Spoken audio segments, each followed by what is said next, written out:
Bonjour à toutes et à tous, aujourd'hui je vous retrouve encore une fois pour vous parler de littérature africaine.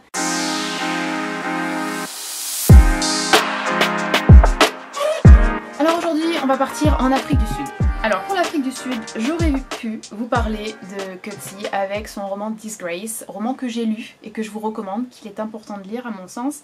Mais j'avais envie de vous parler d'une autrice et surtout j'avais envie de vous parler d'une autrice ou d'un auteur noir. Et en l'occurrence, on va parler ici d'une autrice métisse. Mais si j'avais su la complexité et la sinuosité de l'écriture de Bessie Head, j'aurais peut-être battu en retraite. Alors, c'est une bataille, cette lecture a été une bataille, mais une bataille une confrontation que je ne regrette pas d'avoir menée, vraiment, ça a été enrichissant. Toutefois, il faut vraiment que je vous l'annonce directement, c'est une lecture ardue, c'est vraiment une lecture ardue. A Question of Power, c'est un livre qui est sans doute l'un des livres peut-être les plus difficiles que j'ai eu à lire. Et c'est assez marrant parce que je trouve que Coetzee c'est aussi un auteur assez complexe. Donc est-ce que c'est aussi un trait peut-être de la littérature d'Afrique du Sud? Je ne sais pas. En tout cas, ici la complexité ne réside pas en fait dans le vocabulaire utilisé ou même dans la syntaxe. Non. La difficulté, c'est que c'est un roman absolument, enfin un récit plutôt, parce que ce n'est pas un roman. C'est un récit absolument déroutant, vraiment. Un récit qui ne facilite absolument rien au lecteur ou à la lectrice. C'est un récit qui flirte en permanence avec la déraison et la folie, vraiment, sans que la narratrice ne nous donne la moindre information, comme je vous l'ai dit, sans que quoi que ce soit nous soit facilité. Absolument pas. Donc pour celles et ceux qui vraiment n'auraient pas un niveau vraiment costaud en anglais, je vous conseille de le lire en français si ça vous intéresse. Il a été traduit par la maison d'édition Zoé, c'est la seule traduction française qui existe.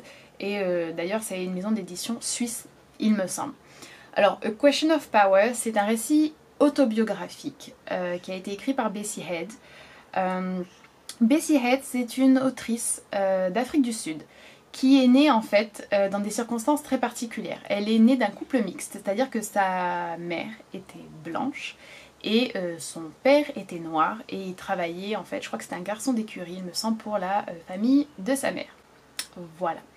Et Bessie Head est née en fait dans un asile psychiatrique lorsque sa mère était internée. La famille de la mère, lorsqu'ils se sont aperçus, lorsqu'ils ont su qu'elle était enceinte d'un homme noir, ils ne l'ont bien évidemment pas accepté du tout, remettez-vous dans le contexte en Afrique du Sud, et lorsqu'elle a refusé en fait de se plier aux exigences de sa famille, ils ont décidé de la faire interner. Et donc Bessie Head est née, comme je vous l'ai dit, dans des circonstances très particulières et n'a en réalité pas vraiment grandi avec sa famille. Elle a été pas orpheline mais quasiment. Elle est rentrée très tôt dans une sorte d'internat et elle a quitté en fait l'Afrique du Sud pour le Botswana pour vivre dans ce qui est similaire à un camp de réfugiés. Et d'ailleurs elle est parfois classifiée aussi bien dans la littérature du Botswana que dans la littérature d'Afrique du Sud. Donc voilà, c'est vraiment une vie très particulière que celle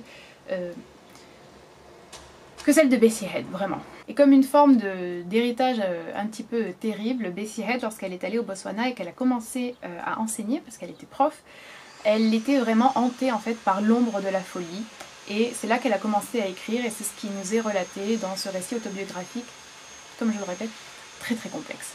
Bessie Head, elle a écrit des nouvelles, des essais, des textes autobiographiques et A Question of Power, il rentre dans cette dernière catégorie des textes autobiographiques. Et dans ce récit en particulier, ce qui est vraiment déroutant, c'est qu'on passe d'une page à la narration relativement claire, relativement compréhensible et que l'on peut suivre avec assez d'aisance, à une page où vraiment plus rien ne va et où on est confronté aux hallucinations auditives, sonores, auditives et sonores c'est la même chose, auditives et visuelles en fait de la narratrice dans des délires au sens vraiment psychiatrique du terme. Elle est confrontée à un trouble qui présente beaucoup de similitudes avec des troubles schizophréniques et qui dans le texte est toujours référé ou quasiment toujours référé en tant que mental breakdown. Voilà. Et c'est ça qui rend la lecture très très complexe en fait, c'est que très souvent on n'a aucune idée en réalité de ce qui se passe. Et puis ce qui est une gageure supplémentaire, c'est qu'il existe très peu de ressources sur Bessie Head, très peu d'analyses de son œuvre, très peu d'interviews ou même de... Je n'en ai d'ailleurs pas trouvé. C'est une autrice qui nous a légué en fait une œuvre vraiment tourmentée, vraiment riche au niveau des thèmes, au niveau des dénonciations, au niveau de l'écriture de soi, mais qui pourtant n'a pas fait l'objet de beaucoup d'études et de beaucoup de recherches. Et ça ne nous aide donc absolument pas en fait à essayer de déchiffrer, à essayer de se raccrocher à certaines explications qu'elle aurait pu donner ou à certains éléments de sa vie qui seraient vraiment vérifiés et qui pourraient être un petit peu comme des balises dans cette lecture. Ça n'est absolument pas le cas et c'est pour ça que c'est une réelle plongée dans la pensée absolument brisée d'une personne qui là est en proie à la folie.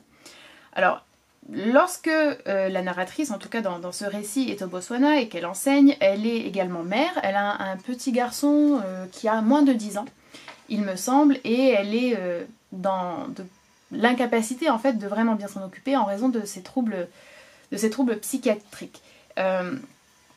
Et ces troubles psychiatriques sont représentés par 3 figures principales qui reviennent durant tout le texte et qui sont des figures constantes. Donc, il y en a 2 qui sont masculines et une qui est féminine. Alors, la féminine, c'est Médusa. Voilà, donc un nom déjà qui renvoie à beaucoup de choses et qui renvoie pas forcément en plus à un imaginaire vraiment africain. Donc c'est ça qui est aussi, on pourrait aussi y réfléchir. Et puis Solo et Dan qui sont eux les personnages, en tout cas les visions plutôt masculines. Et les 3 en fait la tourmentent de façon différente. Voilà. Il y a aussi, en plus de cette brisure, on va dire psychiatrique, il y a effectivement la brisure de l'identité en tant que personne métisse et qui en plus n'a pas été acceptée dans d'aucune partie de sa famille. Elle se voit pas comme une africaine. Et c'est ça qui est très intéressant, c'est que dans le texte en fait, elle parle toujours des African people ou des Africans comme les autres personnes. Voilà. Et ces démons, justement, ces visions lui rappellent en permanence qu'elle n'est pas africaine, qu'elle n'est pas une African person, ou qu'elle ne fait pas partie des African people, qu'elle est, elle, une colored woman. Et donc là, il y a vraiment cette dimension de la douleur du métissage, tel qu'il peut être vécu peut-être dans certaines situations, en tout cas dans sa situation, ça semble assez évident. Et c'était un thème, je trouve, vraiment intéressant et vraiment assez original, en tout cas, je ne l'ai jamais vu traité de la sorte, dans aucune lecture que j'ai pu faire jusqu'à présent. Au fur et à mesure, elle se rapproche de la figure d'un blanc. Un blanc qui vient lui aussi d'Afrique du Sud et qui a aussi quitté l'Afrique du Sud, donc un afrikaner, et qui lui aussi est arrivé au Botswana. Tous les deux se retrouvent parce que tous les deux se sentent exilés de l'Afrique du Sud. Et là encore, c'est vraiment un thème extrêmement complexe parce que quelle sorte de crédit on peut accorder aux sentiments de cet homme-là en comparaison aux sentiments que va ressentir Bessie Head, ou en tout cas la narratrice, et quel est aussi le lien qu'il y a entre eux, étant donné que Bessie Head est en fait métisse. C'est vraiment très particulier comme lecture et ça soulève beaucoup de questions qui sont des questions très inconfortables, j'imagine, encore plus peut-être pour des lecteurs et des lectrices qui seraient noirs. Voilà.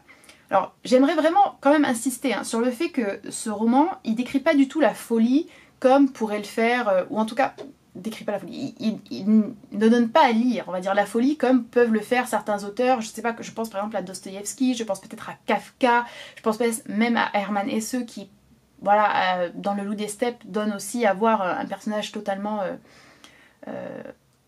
déraisonné dans un sens. Ici c'est vraiment pas pareil, ici c'est vraiment comme si on lisait le journal intime un petit peu de quelqu'un qui a des troubles psychiatriques, donc c'est vraiment pas une performance de la folie en tant que thème littéraire.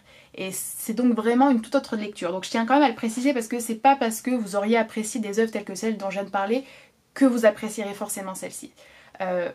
Ça reste vraiment une œuvre assez perturbante, assez originale, assez unique que j'ai pu lire. Il y a vraiment une dimension hautement symbolique, il y a même des références, je pense, à quand même de la théorie psychanalytique, donc ça peut aussi poser question et refroidir certaines personnes, ça je le sais. Et ce refus en fait d'accommoder le lecteur, parce que clairement il n'y a pas eu de relecture, en tout cas s'il y a eu relecture de ce récit, il y a vraiment eu une relecture qui n'a pas visé en fait à aider à la compréhension. Je pense que c'était vraiment pas le but de Bessie Head, mais encore une fois, très difficile à dire étant donné qu'on n'a quasiment rien sur cette autrice. Et ça c'est fort regrettable, vraiment même en anglais j'ai cherché, j'ai très peu trouvé de choses. Voilà. Il y a quand même quelques études bien évidemment qui ont été faites, mais c'est vraiment mineur comparé à la complexité de l'œuvre, en tout cas que ce récit représente. Et je suis très curieuse en fait de savoir quelle est exactement la nature ou ce à quoi peut ressembler le reste de son œuvre. Alors, ici vraiment c'est la retranscription, comme je vous l'ai dit, d'un effondrement en fait de l'esprit, vraiment la retranscription d'épisodes proprement psychotiques. Et en même temps, il ne faudrait pas penser que ce n'est que ça, parce que le titre Question of Power interroge quand même. Alors bien évidemment, Question of Power, ça peut renvoyer effectivement à la santé mentale, ça peut renvoyer à ces hallucinations, ces démons qui la hantent, mais il ne faut pas oublier non plus que c'est une femme, que c'est une exilée, que c'est une métisse, qu'on est vraiment au cœur de questions raciales et de questions d'identité et de questions de société et de dynamique sociétale. Donc Question of Power, ici, c'est vraiment aussi l'interrogation sur les formes de pouvoir, c'est-à-dire aussi le pouvoir des blancs, le pouvoir politique, le pouvoir de la majorité, j'ai envie de dire, parce que là on est dans une figure vraiment de marginal, hein, et le pouvoir de l'oppression.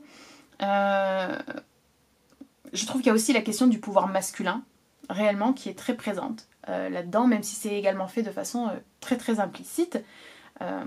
Mais voilà, il y a une multitude en fait de pouvoirs qui sont représentés dans cette œuvre. Il y a aussi le pouvoir religieux. Et en fait le pouvoir ici, il entraîne clairement la souffrance, la violence que l'on ressent de façon différente. Et ici c'est vraiment une souffrance qui est physique, qui est mentale et qui conduit vraiment aux limites en fait de la raison de l'esprit humain. Donc voilà.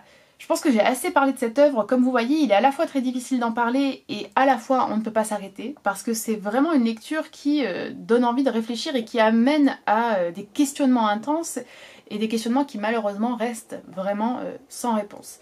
Voilà. Je vous recommande cette lecture si vous êtes intéressé par l'écriture de soi dans ce qu'elle a de plus réel, si vous êtes vraiment intéressé par les questions d'identité. Je pense que c'est une lecture vraiment essentielle en ce sens et je vous la recommande, comme je l'ai dit au début, en français si vous n'êtes vraiment pas très à l'aise avec l'anglais. Voilà. C'est un peu tout ce que j'ai à dire pour ce récit vraiment absolument déroutant. Encore une fois, déroutant.